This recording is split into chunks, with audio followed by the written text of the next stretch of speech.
teachers and trainers, professors and professionals,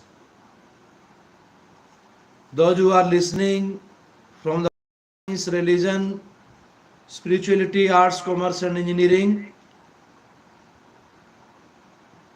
the most honorable present Prime Minister and Dr. Narendra Modi ji, availability of respected doctors and ministers, presence of reverend fathers and mothers, affectionate sons and daughters. I, Dr. RKS from USA, appreciate, admire your presence with 100% present sense of mind. It is really nice time, nice place, nice action. We are listening the truth of science and spirituality. The ancient glorious tradition are to teach and learn disobedience, offense, ill words, hit the tables turn. Those who commit sincerely patriotism and prayer attain spiritual peace, divine glimpse, the social status, whatever there. Further, it is rightly said that hate begets hate anon, hater burns himself alone. Lies, jealousy and ego, whosoever feeds, time and again he dies, in spirit as well in deeds.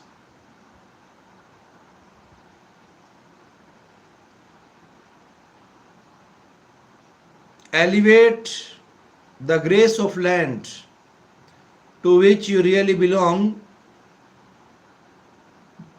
Indelible would be thy fame if it is kept up along. Our Indian land is the land of regenerators, recreators, reoperators. Time to time, our Indian land has created number of social reformists, researchers, doctors, engineers, astronomers, astrologers, messengers, free thinkers, freedom fighters, uncounted, numberless personalities, unsung, unread, unspoken, unlearned personalities came on this land time to time. It is said in all the holy religions, humanity is our caste, humanity is our religion.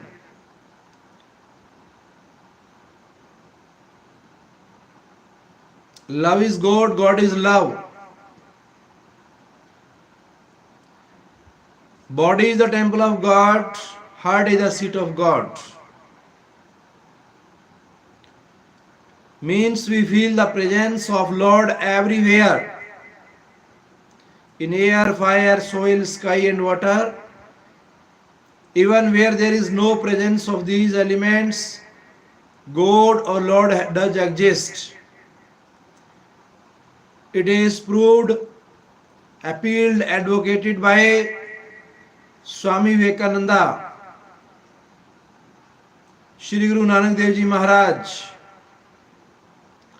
Lord Krishna, Lord Ramchandra Ji Maharaj,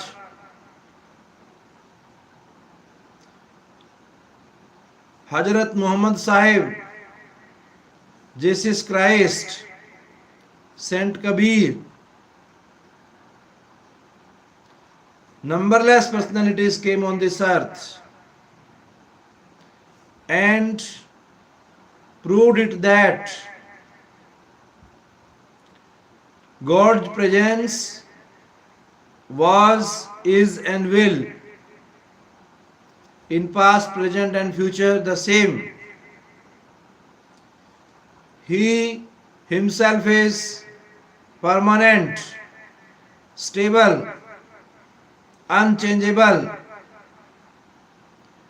Everything materialistic thing, these worldly things that we have around us are changeable, temporary, unstable, perishable, mortal. One day,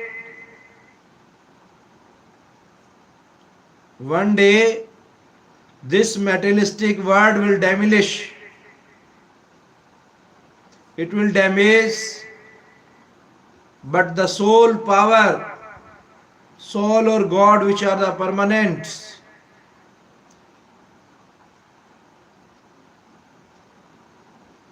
so dear brothers and sisters, friends, we are learning the truth of science and spirituality. Under this series, how education helps us in getting the goal of primary education in India, progress and challenges. In recent decades, India has made significant progress on access to schooling and rates in primary education, but dropout rates and low levels of learning remain challenges.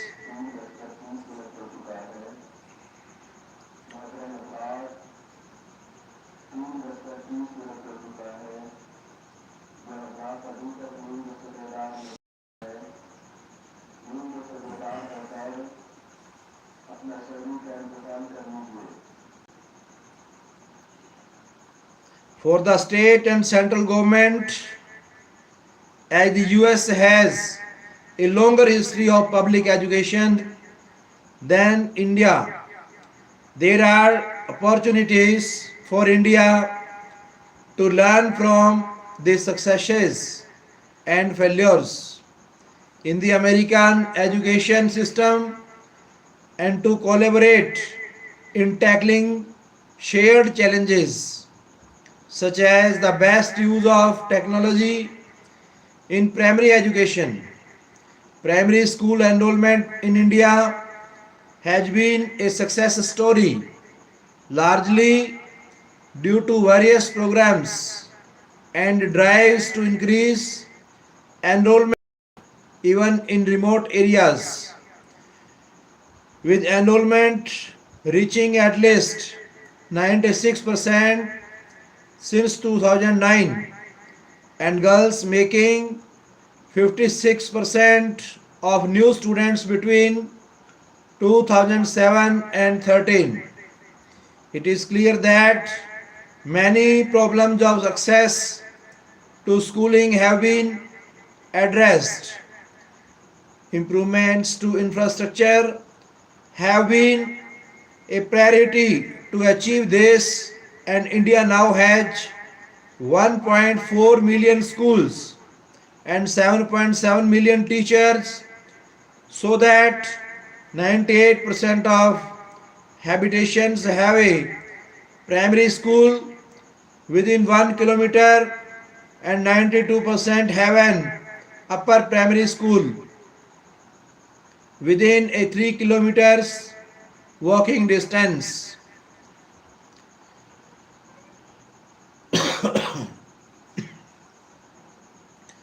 Despite these improvements, keeping children in school through graduation is still an issue, and dropout areas continue to be high. Nationally, 29% of children drop and before completing 5 years of primary school, and 43% before finishing upper primary school. High school completion is only 42%. This lands India among the top 5 nations for out of school children of primary school age, which 1.4 million 6 to 11-year olds not attending school. In many ways, schools are equipped to handle the full population. There is a teacher shortage of 689,000 teachers in primary schools. Only 53% of schools have functional girls' toilets and 74% have access to drinking water. Additionally, the quality of learning is a major issue, and reports show that children are not achieving class appropriate learning levels. According to Pratham's annual Status of Education 2013 report, close to 78% of children in Standard 3 and about 50% of children in Standard 5 cannot yet read Standard 2nd text. Arithmetic is also a cause for concern, as only 26% students in Standard 5 can do a division problem without immediate and urgent help. These children cannot effectively progress in the education system, and so improving the quality of learning in schools is the next big challenge for both the state and the central governments. Improving learning will require attention to many things, including increasing teacher accountability. According to school visits, teacher attendance is just 85% in primary and middle schools, and raising the amount of time teachers spend on task and increasing their responsibility for student learning also needs improvement. Part of this process requires better assessment at each grade level and more efficient monitoring and support system. Overall, the public school system also needs a better general management system. India also faces many challenges that could be tackled through the education system. For one, gender issues have come to the fore because of the spate of recent cases of violence against girls. Changing gender mindsets seems to be imperative, and gender studies education is one way of doing so. Also, India, along with most countries, is concerned with the future of the labor market and employability. Prime Minister Mr. Narendra Modi wants to emphasize skill development in order to make school education more practically relevant. Building good assessment systems. Good assessments are useful at the classroom level for teachers to gauge their students' understanding and also to inform policy. The need for regular and useful assessment in India is something that Indian departments of education are focusing on at the central and state level. Gender studies education. The state of women in India has recently drawn a lot of attention.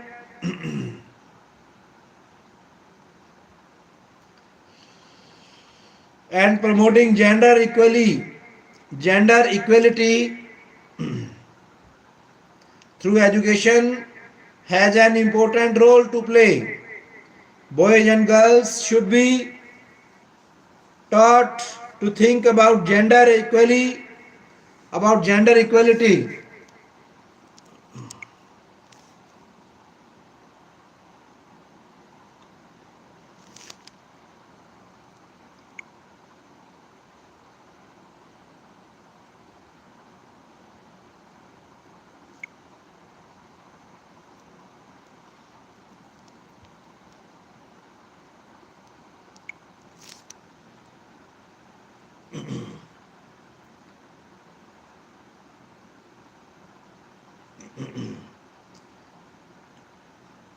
Boys and girls should be taught to think about gender equality from an early age, and the curriculum should include gender studies with appropriate teacher training, skill development,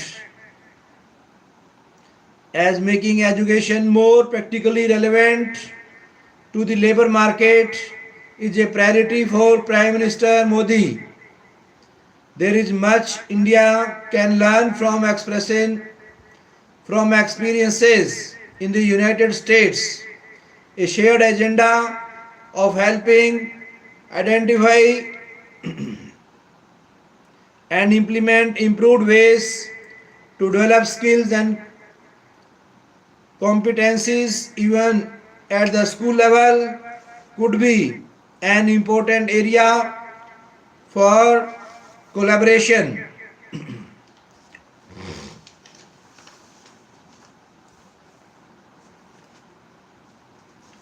Expository texts are of various kinds. For you to understand and comprehend, then to answer the questions asked, it is important that you know the techniques of writing these texts or essays, and then you will be able to identify these very technicalities that the writer uses in the process of writing. In the 6 variations of type provided in the above mentioned sections, you could find the commonality of a thesis statement, which would define the kind of question, problem, thing, process, or classification which the essay would primarily be about. Using this identification process, you will need to understand the structure of the given essay, identify the introduction, body and conclusion through the contents of the essay, and you are now equipped to tackle the questions. Further engage in the process of skimming and scanning. Skimming occurs to you reading the passage in one swift to creating for you a general idea of what the essay is about, precisely what the thesis statement is. About this, scanning initiates detailed breaking down of the text, targeting specific questions asked. Reading comprehension text not only develops your proficiency in understanding a given passage, but also works on how well you can analyze and interpret the same using the given questions and text. Comprehension simply means understanding. It is the end goal of the act of reading. Comprehension then can also be called as the reason for reading. If the act of reading occurs without an understanding of what is being read, then the whole act becomes obsolete and redundant. If you don't understand them, there is no point to reading.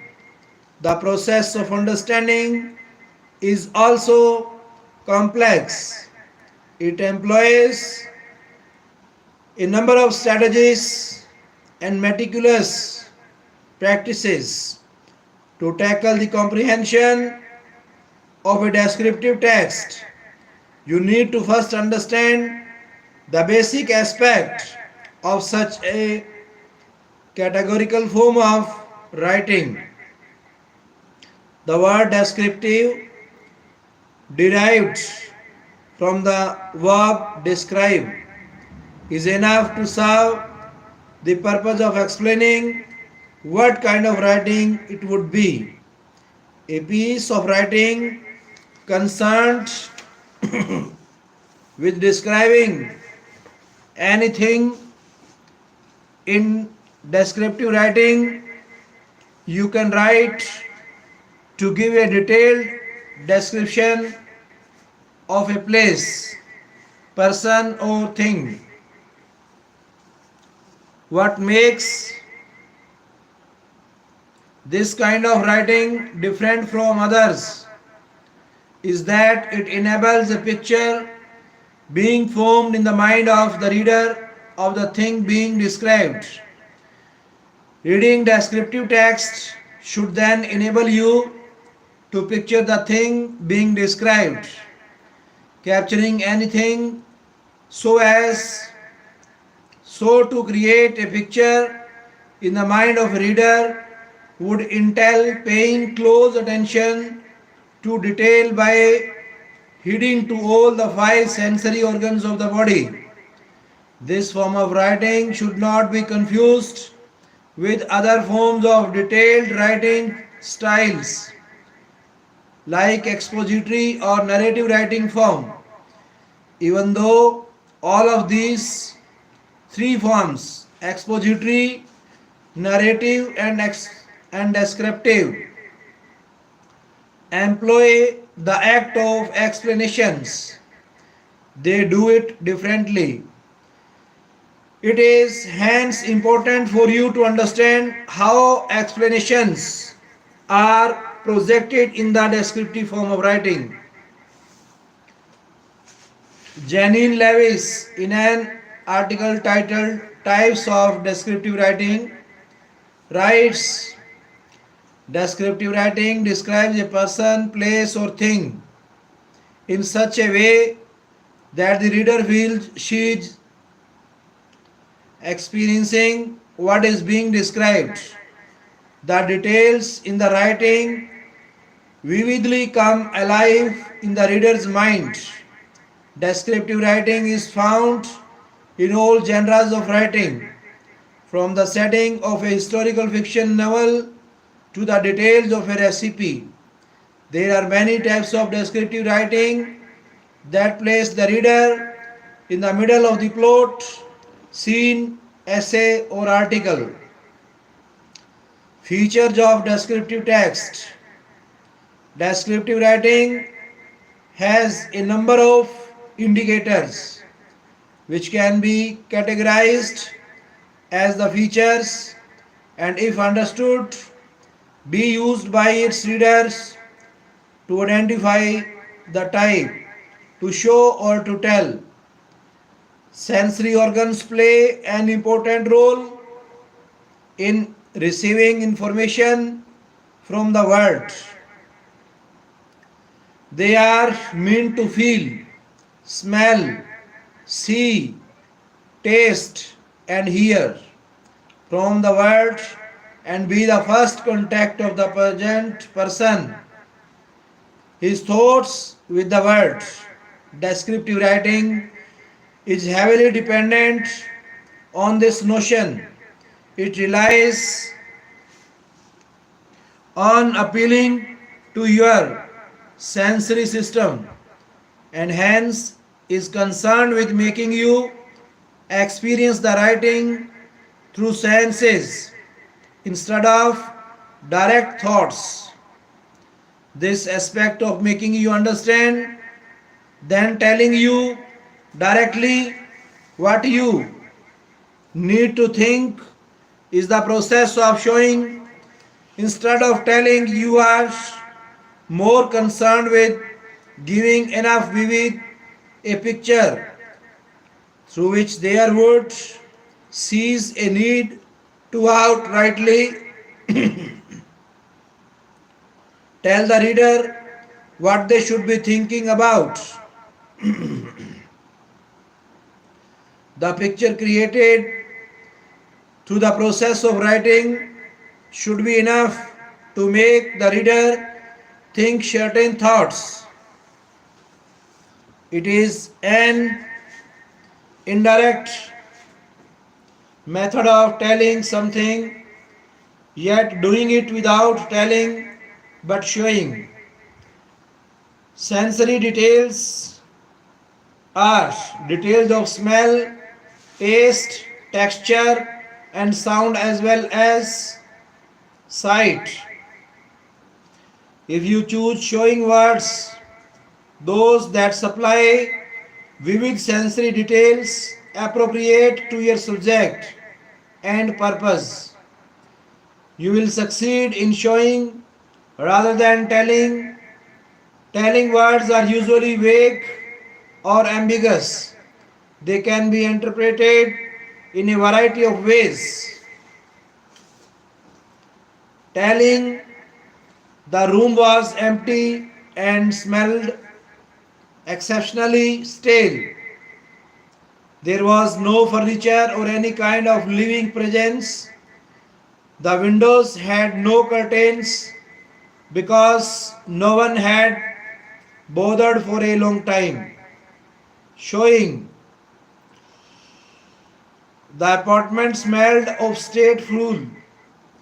The apartment smelled of stale food, cabbage, wet waste mixed with old Swedish socks.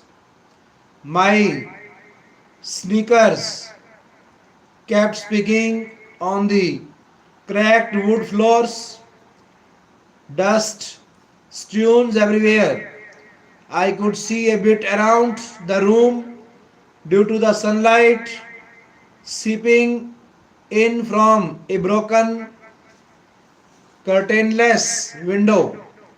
You can see here how the first example is also giving you directions to think in a certain way about the room, while in the second one, detailed picture of the room is painted within prompt you to think in a certain way to perceive this room. As a reader of descriptive writing, it is your job to look for these images or indicative descriptive words that prompt you into forming a picture in your mind. In looking for these images, you will be able to compile them and get a gist of what they are trying to convey through descriptions. Figurative language. Figurative language is used extensively in descriptive writing. Figurative language refers to language that consists of a number of figures of speech and allusions. These forms of ornamental writing are used to create images in the mind of the reader. It does not allude to the literal meaning of words in order for the reader to infer meaning out of them and ignite a creative thoughts process which comes from the process showing and note telling. Literary devices like similes, metaphors, personifications are included in this kind of writing. Descriptive writing employs figurative language. heavily in order to give a detailed and vivid picture of the thing it is describing for you as a reader. It is crucial to especially understand these figures of speech. You should be able to identify the similes, a figure of speech comparing two unlike things that is often introduced by like or as. Metaphors, comparing two things by using one kind of object or using in place of another to suggest the likeness between them. Personifications, giving something human qualities, and many more such expressions. Knowing the specifics of each one of these words would help you comprehend the passage better. Strong verbs, using verbs in their active form, for example action verbs like dance, play, chat, cheat, race, create a more compelling effect in the mind for the specific process of creating a picture. As descriptive writing is concerned with various process of creating a picture, as writing is concerned with various and best ways of description. A proficient way of writing is also to use less amount of words to convey the most. As a result, the writing should be crisp and to the point. In order to do so, you should avoid using linking verbs like was, is and are. Active verbs make it possible to write and describe in a more precise manner. Instead of writing she ran very fast, if it is written as she raced past us, it provides a stronger impact and a consequent image. As a reader, it is important to be able to look for these verbs and understand the inferences to be derived from them. Just like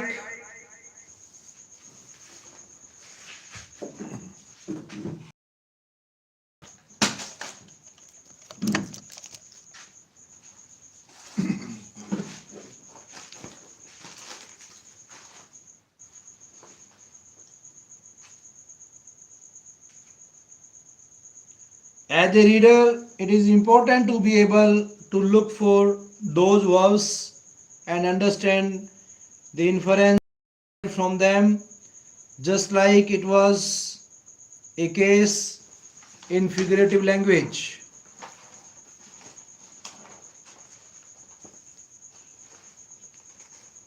It is important to draw correct inferences from the given language, as that would enable you to have a better idea of the text you are reading.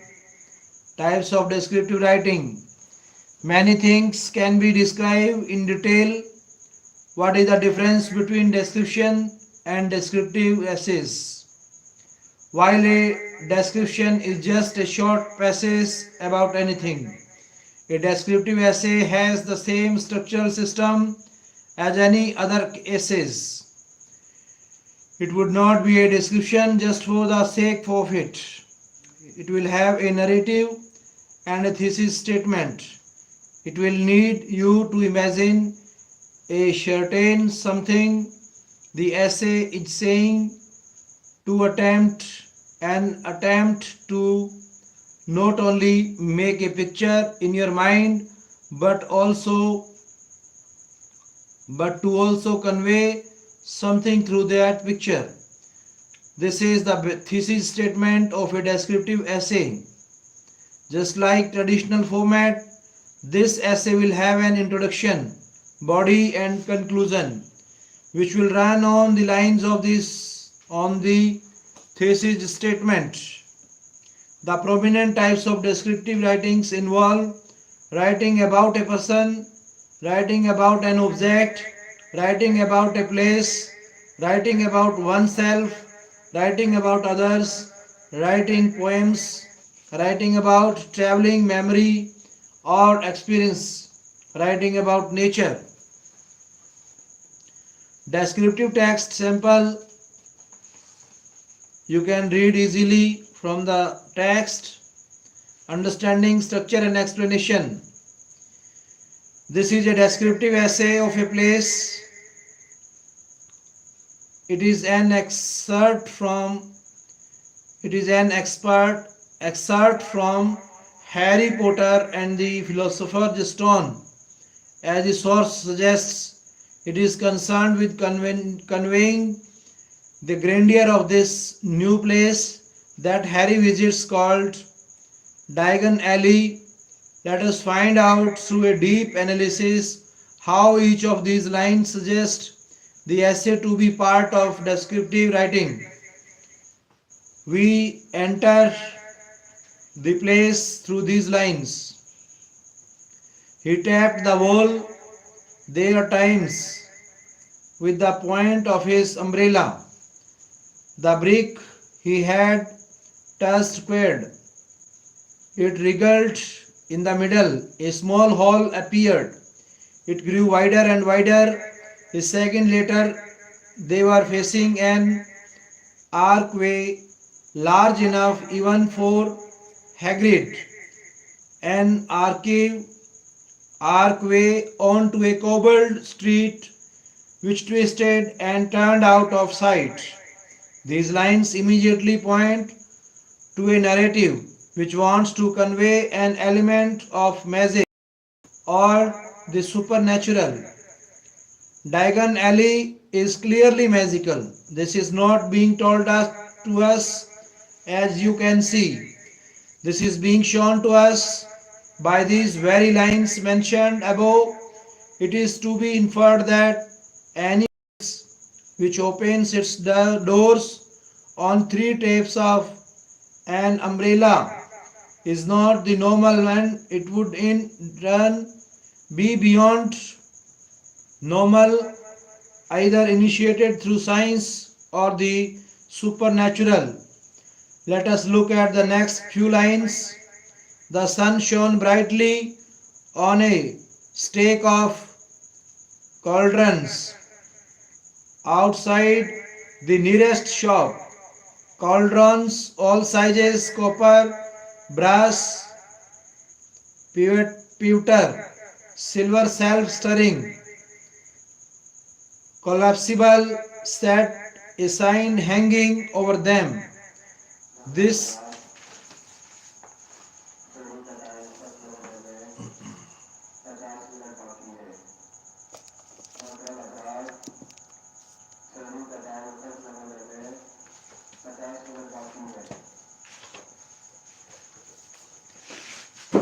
This indicates that the place has shops that sell cauldrons, further establishing the strangeness of the market. There were cauldrons of all sizes, some of which were self-stirring.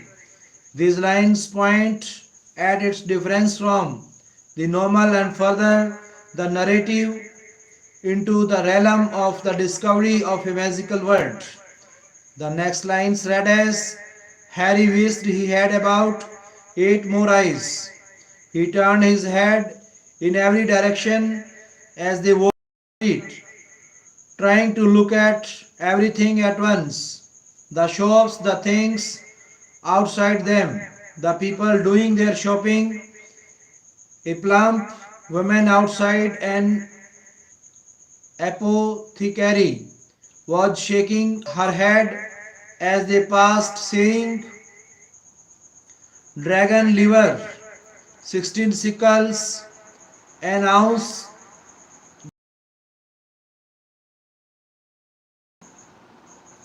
As Harry's bafflement at having reached at this place, you as a reader are immediately placed in his shoes about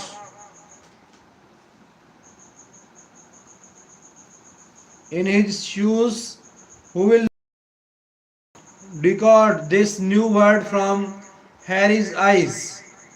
Through his eyes, you can sense the excitement and wonder at viewing brand new scenes.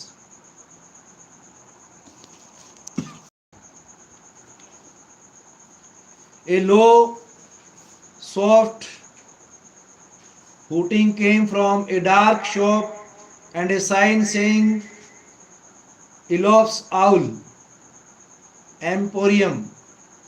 Tawny, screech, brown and snowy, several boys of about Harry's age had their noses pressed against a window with broomsticks in it.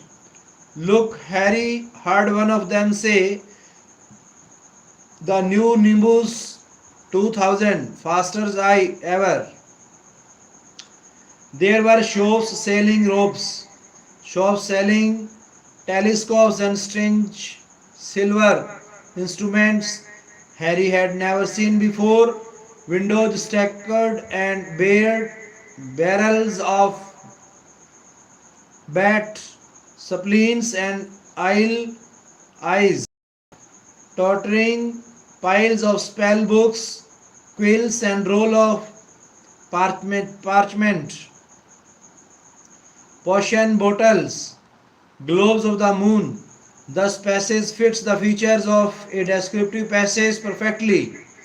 These details of a number of shops selling items showcase a minds of with the excitement that people seem to be feel towards a mere broomstick, to animal parts being displayed in window sills of the shops, to the bookshop selling not pens but quills, not ordinary books but spell books, and to more and so much more.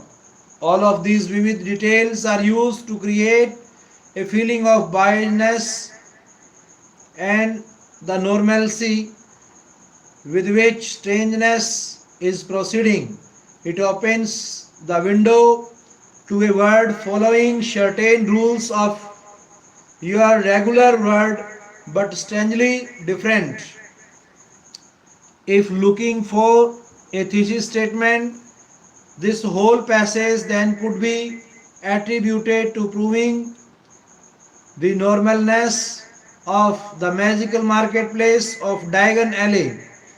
The introduction holds an entry point into this world of wonder, and then we move to the body, which begins by elaborating the contents of the word.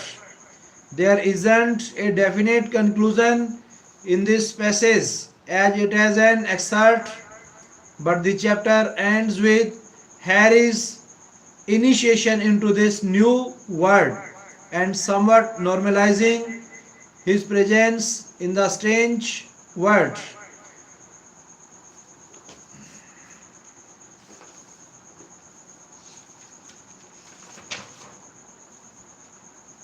Reading strategies. What do good readers do as they read? One way that researchers have studied what good readers do has been to ask them to think aloud as they read. From these studies, researchers have determined that the seemingly effortless activity described as good reading is made up of a set of highly complex, well-developed and well practiced skills and abilities. Particularly impressive is the way in which good readers actively and consciously coordinate these skills during and after reading a text. Before reading, good readers tend to set goals for their reading. They note the structure or organization of the text and often create a mental overview or outline of the text to help them decide. During reading, good readers read words accurately and quickly and simultaneously deal with the meaning of those words as well as the meanings of the phrases and sentences into which the words are. Good readers connect the meaning of one sentence to the meaning of the another.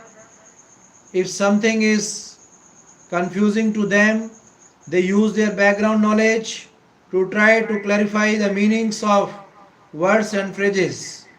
Sometimes good readers interact with the text by asking themselves questions about its content and reflecting on its ideas. They are adept at using their background knowledge to make prediction about what might happen and to understand ideas as they encounter them.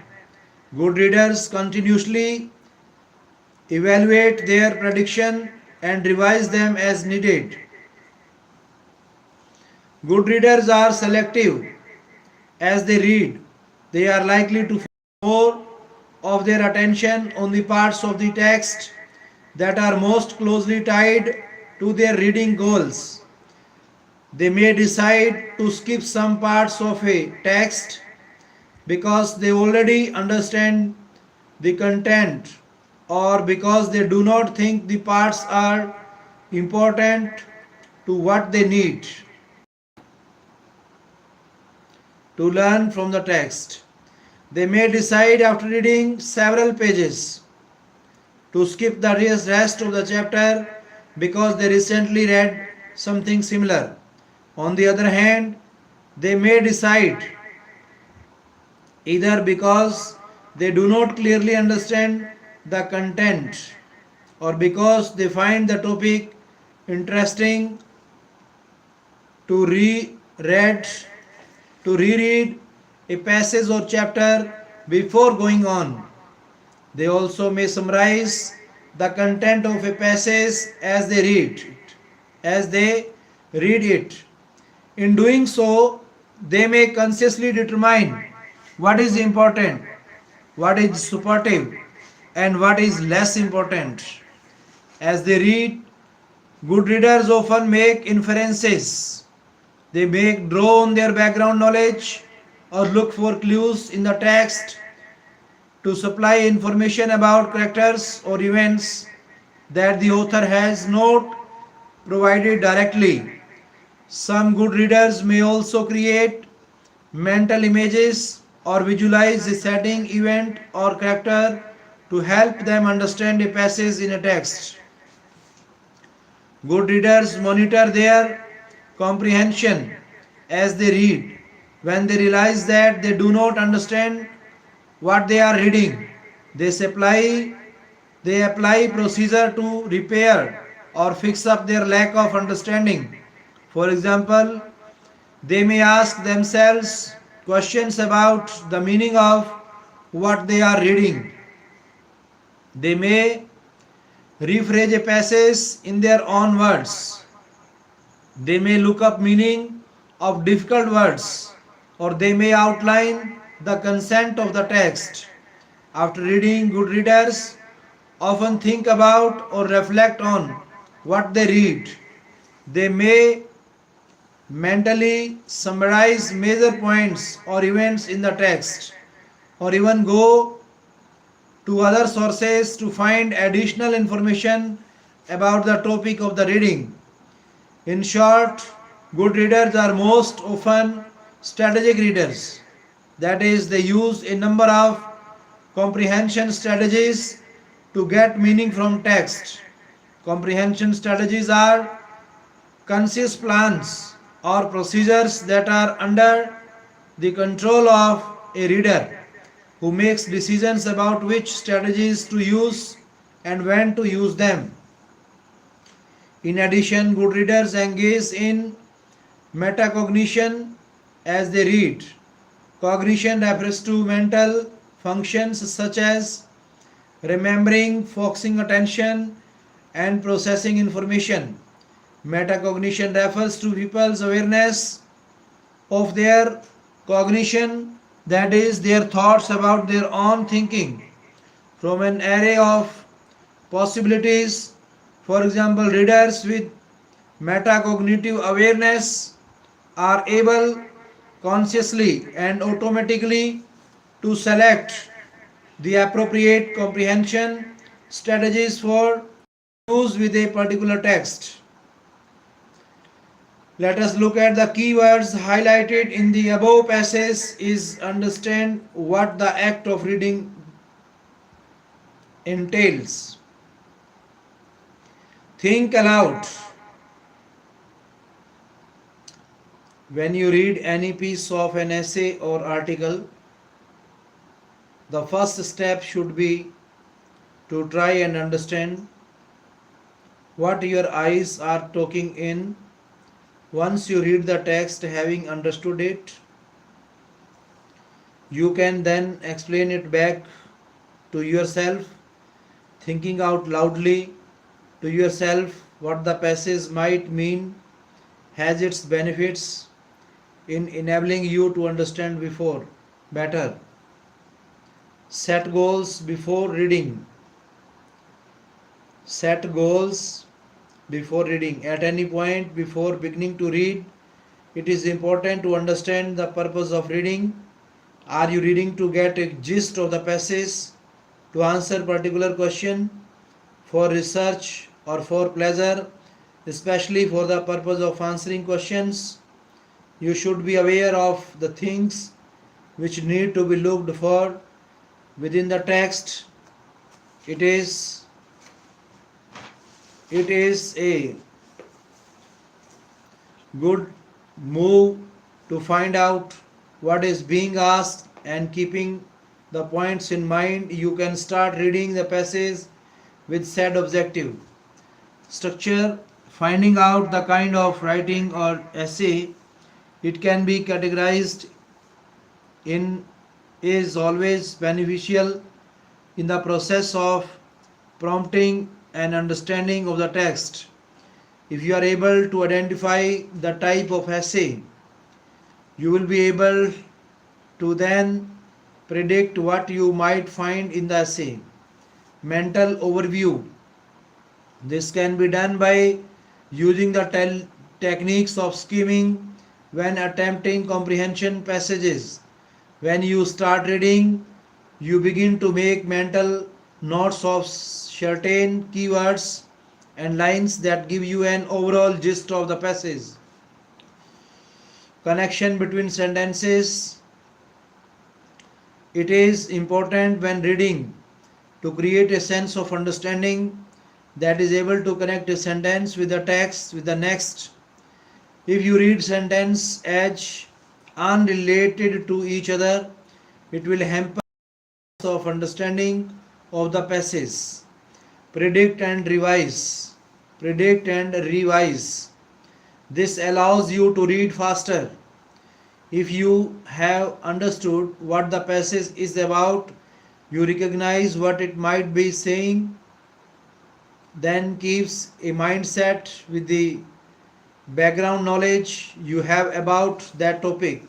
This will allow you to predict what to expect and hence prove a quick way to understand the passage. Be selective. When skimming and scanning through a passage, you cannot always retain everything you read.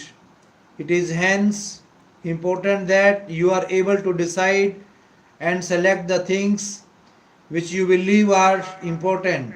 Some suggestions would be to identify the thesis statement and then proceed to find the supporting notes to it.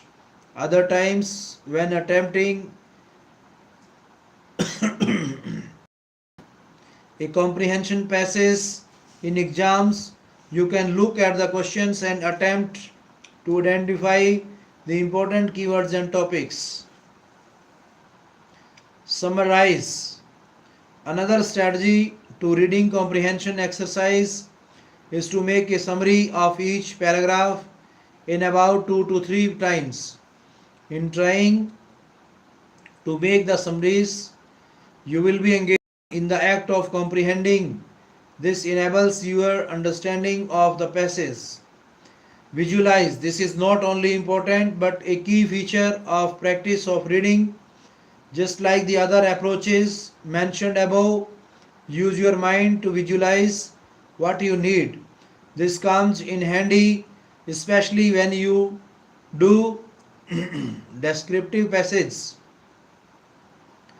The very aim of writing descriptive essays is to provide you with ample fodder to visualize what you read and in the process comprehend the writing passage.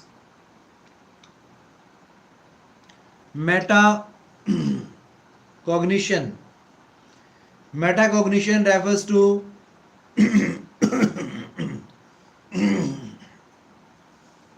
Metacognition refers to thinking about thinking and was introduced as concept by John Flavel, who is typically seen as a founding scholar of the field. Flavel said that metacognition is the knowledge you have of your own cognitive process. Your thinking. Flavel, 1979. It is your ability to control your thinking process through various strategies such as organizing, monitoring and adapting. Additionally, it is your ability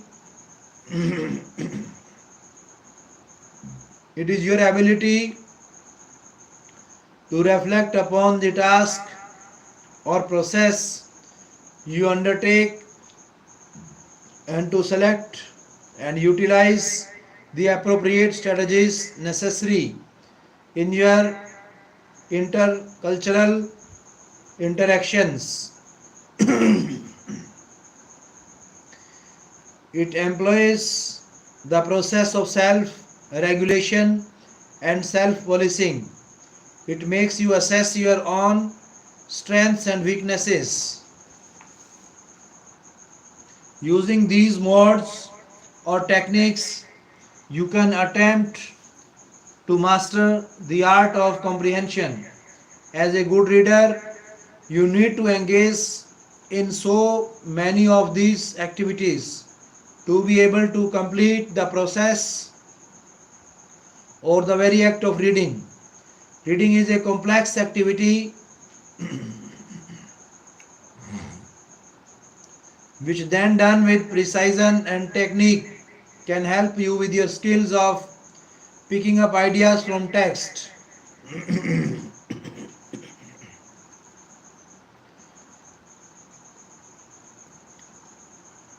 Redens, Bean and Baldwin 2004 suggest a simple procedure to help students recognize, identify and utilize text structure as a way to better comprehend and recall reading from expository text. Looking at the above passage, you must now attempt to work on key strategies to attempt comprehension passages. Once you have identified the type of essay it is and its thesis statement. Excerpt from The Handmaid's Tale by Margaret Atwood. The lawns are tidy, the facades are gracious, in good repair.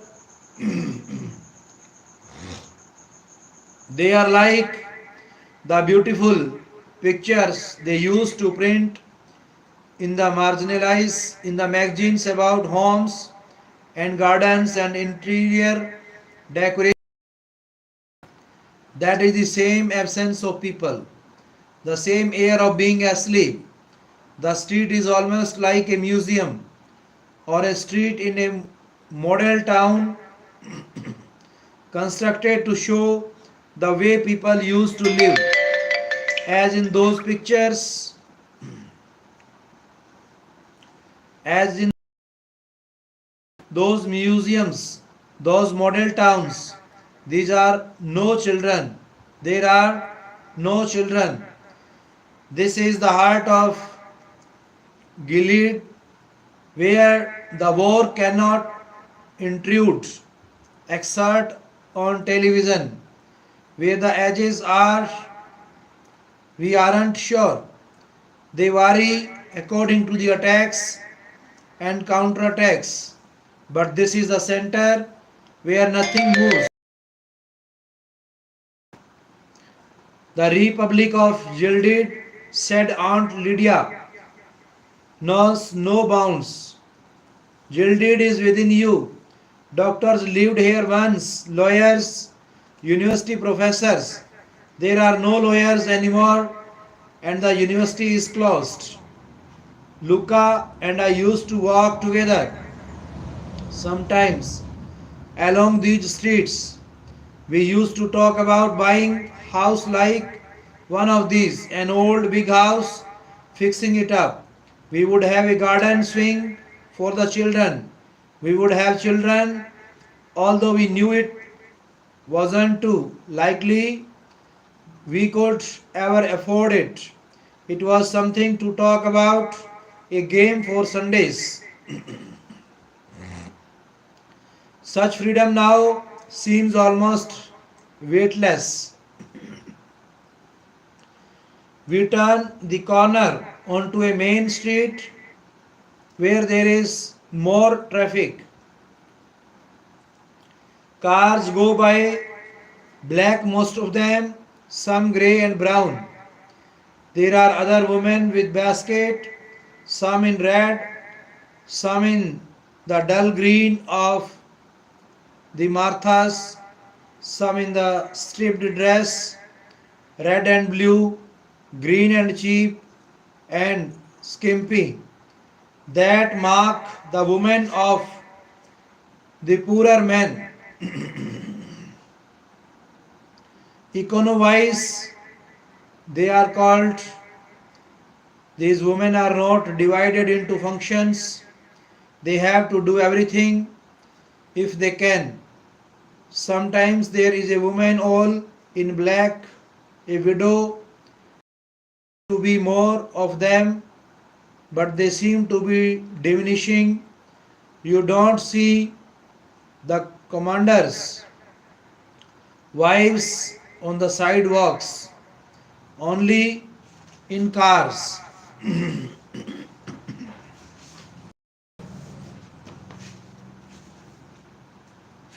The sidewalks here are cement.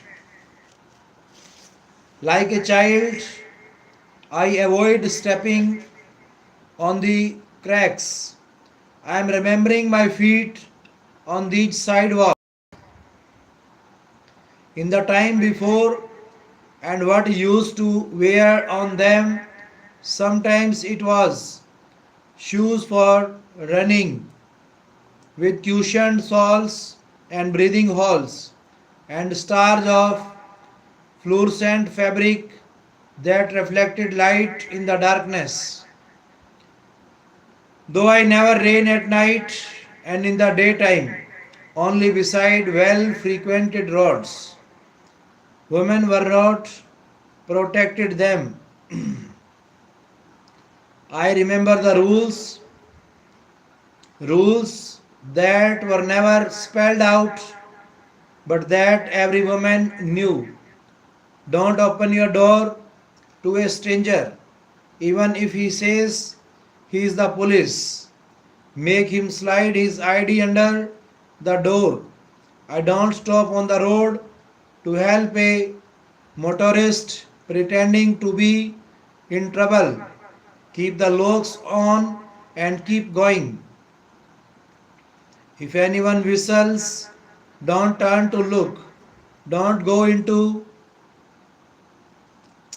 laundromat by yourself at night. I think about laundromats, what I wore to them, shorts, jeans, jogging pants that I put into them, my own clothes, my own shop, my own money I had earned myself. I think about having such control. Now we walk along the same street in red pairs, and no man shouts obscenities of us, obscenities at us, speaks to us, touches us. No one whistles. There is more than one kind of freedom, said Aunt Lydia. Freedom to and freedom from. In the days of anarchy, it was freedom to. Now you are being given freedom from. Underrate it. In front of us, to the right, is the store where we order dresses. Sonic people call them habits. A good word for them. Habits are hard to break. Habits are hard to break. The store has a huge wooden sign outside it in the shape of a golden lily. Lilies of the field it is called. You can see the place under the lily where the lettering was painted out when they decided that even the names of shops were too much temptation for us. Now places are known by their signs alone. Lily's used to be a movie theater before. Students went there a lot. Every spring they had a Humphrey Bogart festival with Lauren Bacall at Catherine Hepburn, women on their own, making up their minds.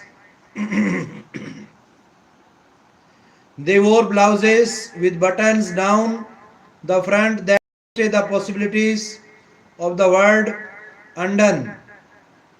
These women could be undone or not. They seemed to be able to choose. We seemed to be able to choose then. We were a society dying, said Aunt Lydia, of too much choice. I don't know when they stopped having the festival. I must have been grown up, so I didn't notice. We don't go into Lily's, but across the road and along a side street.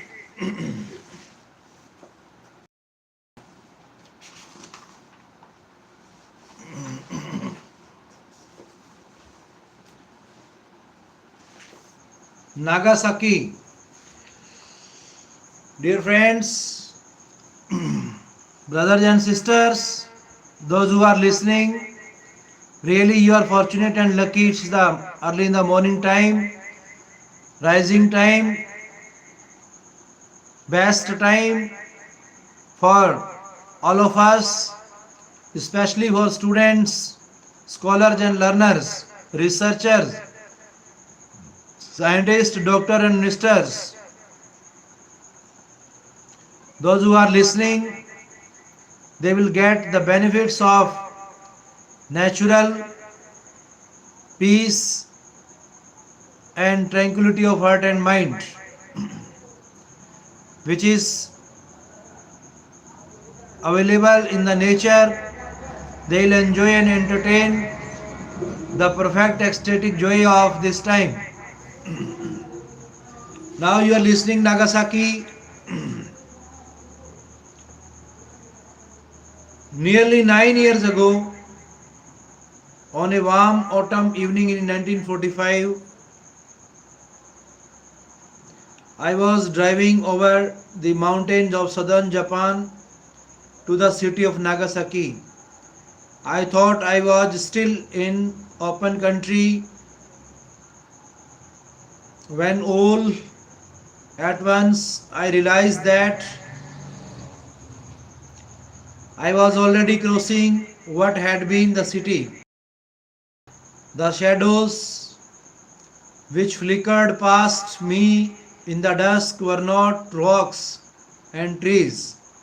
They were cruised buildings, the bare and skewed ribs of factories, and two crumpled gasometers. The scale of the damage of Nagasaki drained the blood from my heart then and does so now when I speak of it. For 3 miles my road lay through a desert which man had made in a second. Now 9 years later, the hydrogen bomb is ready to dwarf this scale and to turn each mile of destruction into 10 miles. And citizens and scientists share at one another and ask, how did we blunder into this nightmare? I put this first as a question of history because the history of this is now to few people. The fission of uranium was discovered by two German scientists a year before the war.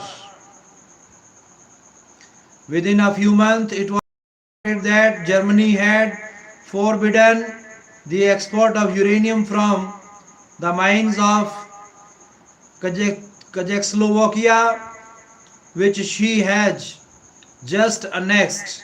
Scientists on the continent in England and America asked themselves whether the secret weapon on which the Germans were said to be working was no atomic bomb.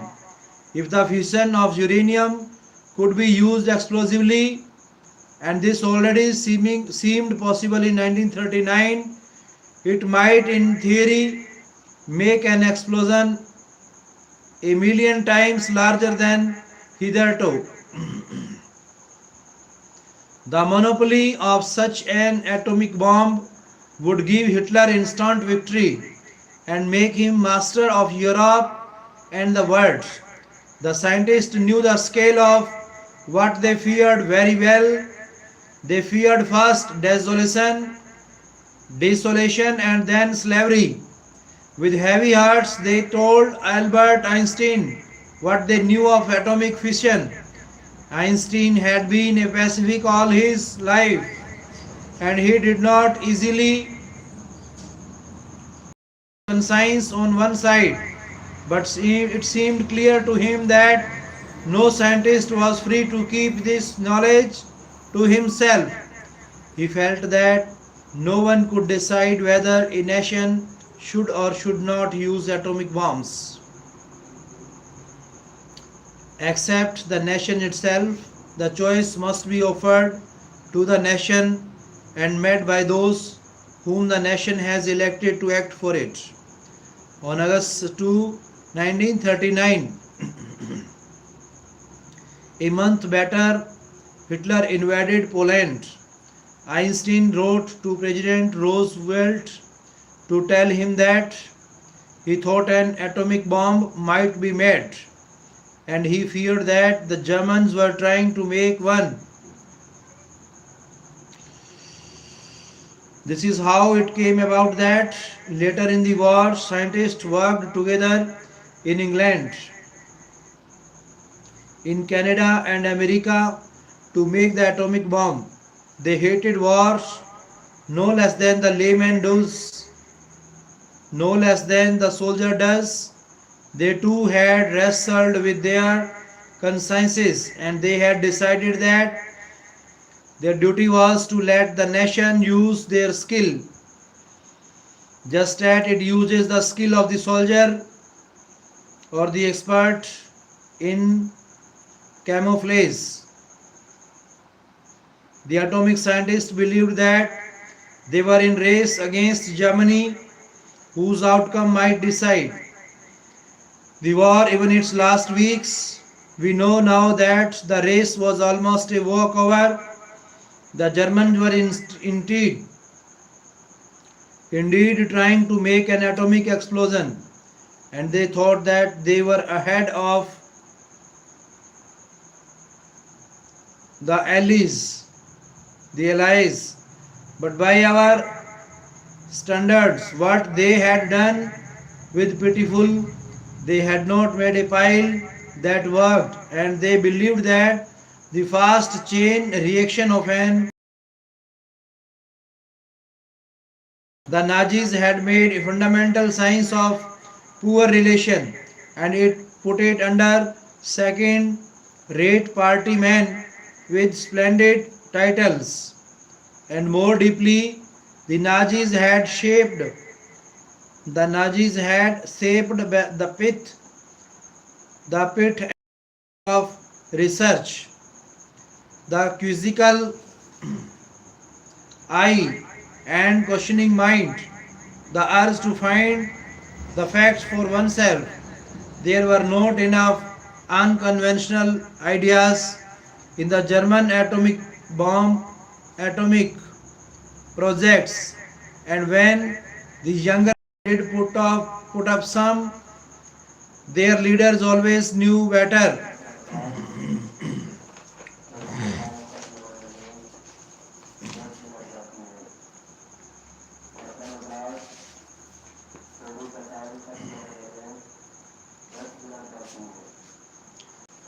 A descriptive story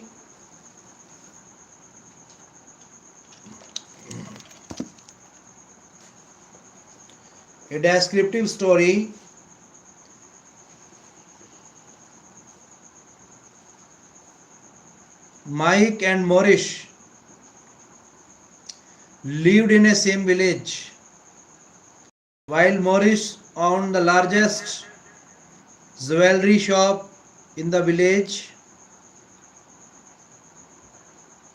Mike was poor farmer. Both had large families with many sons, daughter-in-law and grandchildren.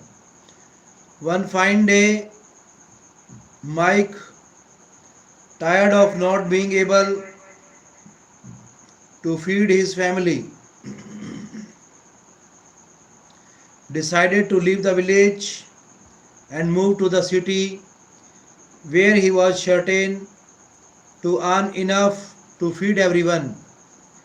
Along with his family, he left the village for the city.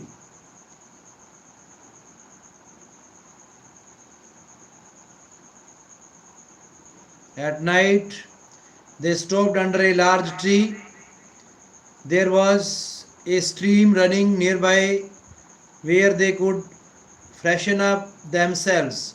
He told his sons to clear the area below the tree. He told his wife to fetch water, and he instructed his daughters-in-law to make up the fire and started cutting wood from the tree himself. They didn't know that in the branches of the tree there was a thief hiding. He watched as Mike's family worked together and also noticed that they had nothing to cook.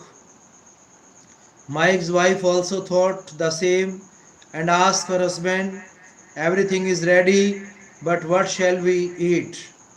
Mike raised his hands to heaven and said, "Don't worry. He is watching all of this from above. He will help us." The thief got worried as he had seen that the family was large and worked well together. Taking advantage of the fact that they did not know he was hiding in the branches, he decided to make a quick escape.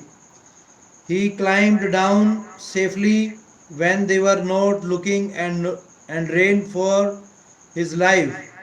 but he left behind the bundle of stolen jewels and money which dropped into Mike's lap. Mike opened it and jumped with joy when he saw the contents. The family gathered all their belongings and returned to the village. There was great excitement when they told everyone how they got rich. Morris thought that the trees was miraculous and this was a nice and quick way to earn some money. He ordered his family to pack some clothes and they set off as if on a journey. They also stopped under the same tree, started commanding everyone as Mike had done, but no one in his family was willing to obey his orders. Being a rich family, they were used to having servants all around. So the one who went to the river to fetch water enjoyed a nice bath. The one who went to get wood for fire went off to sleep. Morris's wife said, "Everything is ready, but what shall we eat?" Morris raised his hands and said, "Don't worry, he is watching all of this from above. He will help us." As soon as he finished saying, the thief jumped down from the tree with a knife in hand. Seeing him, everyone started running around to save their lives. The thief stole everything they had, and Morris and his family had to return to the village empty-handed, having lost all their valuables that they had taken with them. Descriptive essays are concerned with creating a picture through vivid languages used. Your job is to identify these details and infer the correct picture which might originally have been interpreted by the writer. If you are able to correctly assess this picture being created by the author, you will be able to analyze it further, taking into account the various choices of the images being created through this form of writing, as well as how and why those choices have been made. It is important to pick up on all the information which is provided in the text. Make a comprehensive list of ideas found on the text that pertain to the senses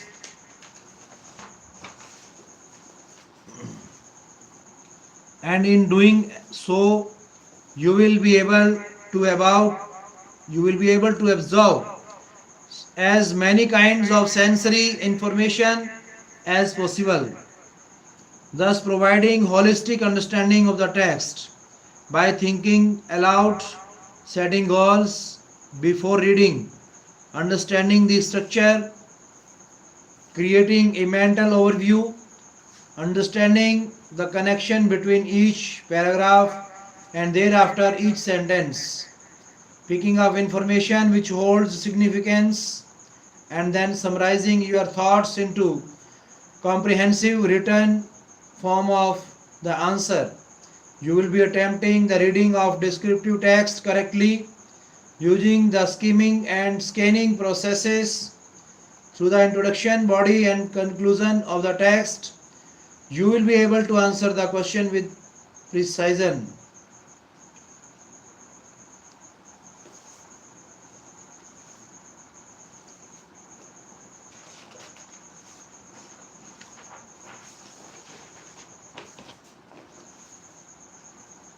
Narrative text. Narration is the basis of any form of storytelling. Anytime the act of telling a story takes place, the key aspect of it is the narration.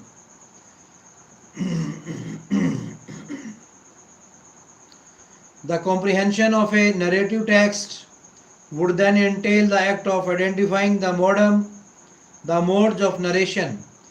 If the purpose or the thesis statement of narration is understood, the text would be comprehended. Comprehension is indispensable to the very act of reading. When you read without comprehension, the act is rendered redundant. The aim of this unit is to make you proficient in skills of reading by walking you through the reading strategies and help you practice. You will be able to read with precision and technical expertise.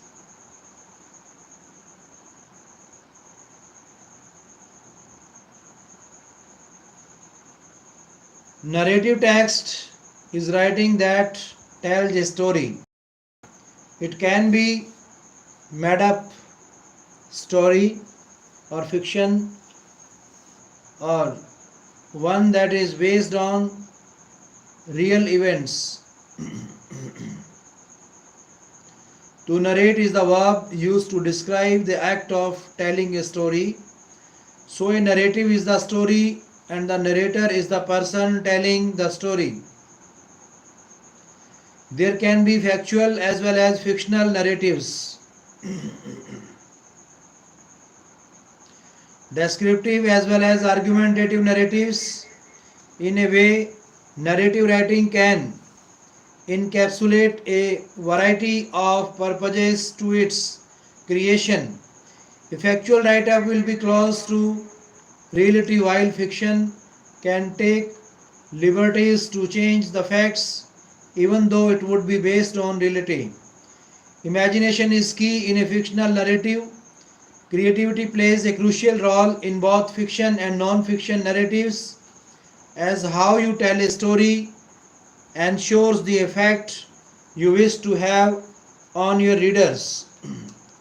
Dr. Rahmat Hussain and Dr. Ani Holila Pulugan write, the social function of narrative genre is to tell a story.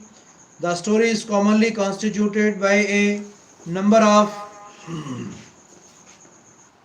events in which it is found that something goes wrong. The wrong side of the event leads to a stage, which is one with great suspense, called a crisis or climax in the story. The story then stages a solution to the problem in the climax. A narrative ends with a solution, either with a happy or sad ending.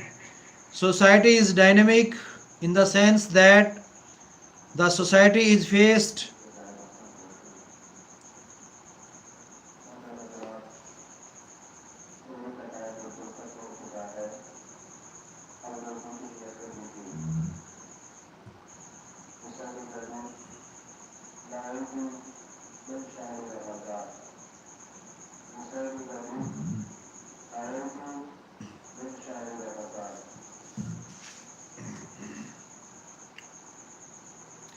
Society is dynamic in the sense that society is faced to evolution, where things happen and the happenings become the causes to the next events and so forth.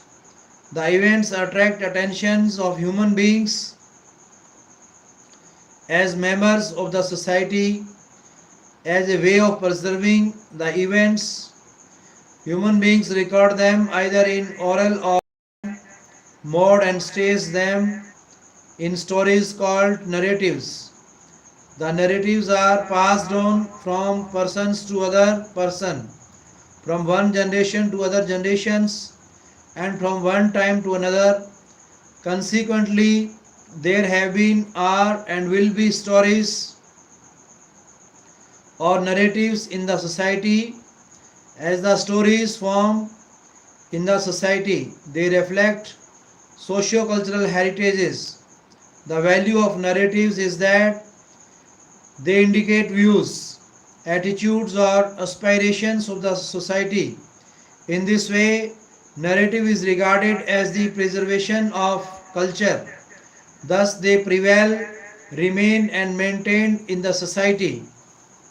You as a reader would then have to identify the narrative styles for the purpose of understanding why the text has been written, or a narrative mode assumed. The reason for conveyance of a message can be understood by identifying the narrative text, which helps in the act of comprehension. Non-fiction narrative examples are memoirs, biographies, periodicals, and magazines, while fictional narratives are novels and short stories. Features of narrative text. The narrative text can be broken down into a few important parts, and the features of this kind of writing are: theme. The theme of any text is the big main idea that the text is about. Ask yourself the question, what is the text or essay about? And the answer to that question will sum up the theme of the writing. You shouldn't confuse the theme with a subject line. Thematic ideas of a text are closer to the thesis statement. It discusses the very purpose for writing. The subject acts as the basis of a literary work, but the theme decides its purpose and answers the question why. If the subject of a text is war, then its theme would be the opinion which the narrative would establish, that war is a necessity for society, or a curse, or unavoidable, etc. Setting. Consider the time and place where your narrative is set in. This becomes the setting of the text. It is usually found in novels, short stories, plays, and films. The setting can be introduced right in the onset of the text, or can be discovered slowly as the narrative develops. The setting establishes the mood and tone that the writer is intending to set for a passage. As a reader, it becomes your job to understand what tone is being set and why. It gives a limit to the possibility of reaction that the characters' lives can indulge in. This helps in engaging the readers into the story. If the setting of a story changes, so does the evolution of the story along with it. Setting becomes an important narrative mode for the story. It enables a definition of the text. As a reader of the narrative essay, you should be watchful of the above mentioned aspects of the setting of an essay. If you are able to identify